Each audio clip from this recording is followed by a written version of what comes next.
Welcome back to Podcasting 2.0 in Practice. It's the first module of a new course, so I'm going to keep the homework light and get you to do just a little bit of research. Podcast creators are also podcast listeners, but of course not all podcast listeners are podcast creators. So I'm going to separate your homework tasks. And if you're not a creator, you get a little bit less homework than if you are one. Before I set the tasks, remember how Dave mentioned newpodcastapps.com, which takes you to a page from the podcast index.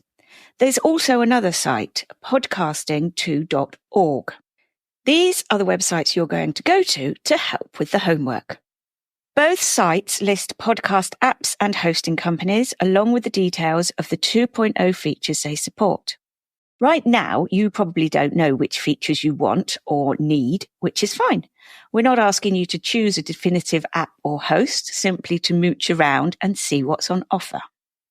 The initial page at newpodcasts.com shows the apps and hosts on the same page, which you may prefer, or, as Dave mentioned, click on filters and choose app or hosting to separate them.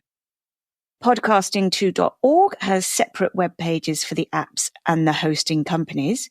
So if you're a listener and not a podcaster and therefore not interested in which hosting companies support which features, you can go straight to podcasting2.org/apps.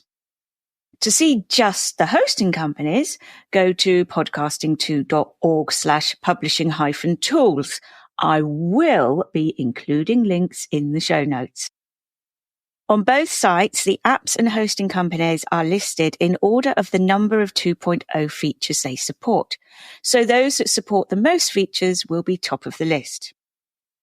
Right, on to the actual homework. So the first homework task is to have a play with some of the modern podcast listening apps.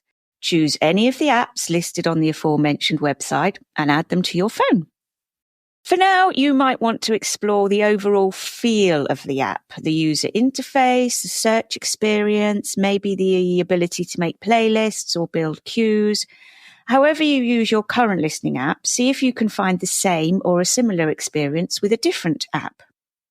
Now, you may notice that while TrueFans features on both of these websites, you can't actually find it in the App Store on your Apple device or the Play Store on your Android device. That's because it isn't yet an app, but is what's known as a PWA, which you can still use on your phone in a very similar way to an app. Here's TrueFans founder Sam Sethi to explain more.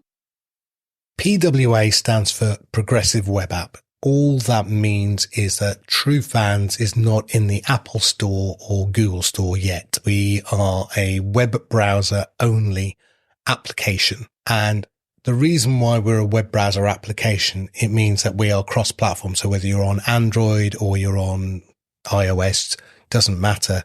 You can go to any web browser on any phone or any laptop or any TV, and you will get TrueFans. It works. Basically, the bit that says progressive, literally meaning it sizes to whatever screen you're viewing on. So we code it so that we go, I'm looking on a big screen, right? Spread out, move the words here, put that button over there, put that over there, because we've got the space.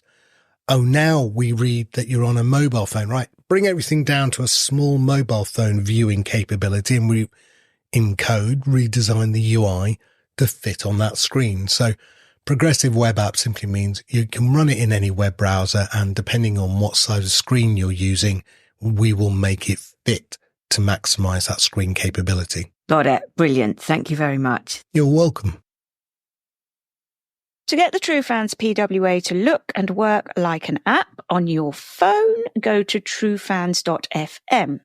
Click on the upload symbol at the bottom of your screen, then scroll down to add to home screen. You may, in your exploration of the apps, find chapters, and I have made chapters for this episode. We'll be learning more about these in more detail in the next module. Don't worry if you don't accidentally stumble across the chapters, because I have included the links you need in the show notes. If you have found the chapters, give yourself some extra imaginary credit. Now for the podcasters. If you are already podcasting, use either of the aforementioned web pages to see how many 2.0 features your current host supports. But don't go changing just yet.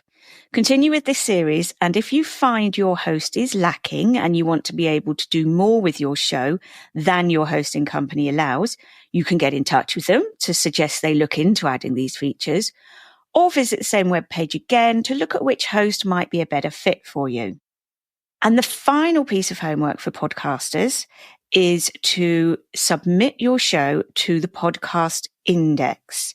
Now, you may be able to do this through your host, or you may even already be listed through your hosting company.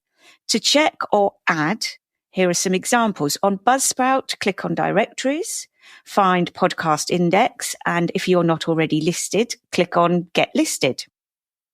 On Captivate, go to Distribute, find Podcast Index, and if necessary, click on Start Submission. On rss.com, click on Distribution, find Podcast Index, and toggle the switch if it's not already toggled. You can also do this by visiting podcastindex.org/add and pasting your RSS feed URL, which you'll be able to get from your hosting company, into the box. Then simply prove you're not a robot through various fiendish tests, and you're in. Visit creativityfound.co.uk/podcasting to find out more about my guests and access lots of useful podcast resources. If you'd like to get in touch, you can send a boost. But if you haven't got to that lesson yet, feel free to reach out to me on my Instagram account at podcasting2.0 in practice.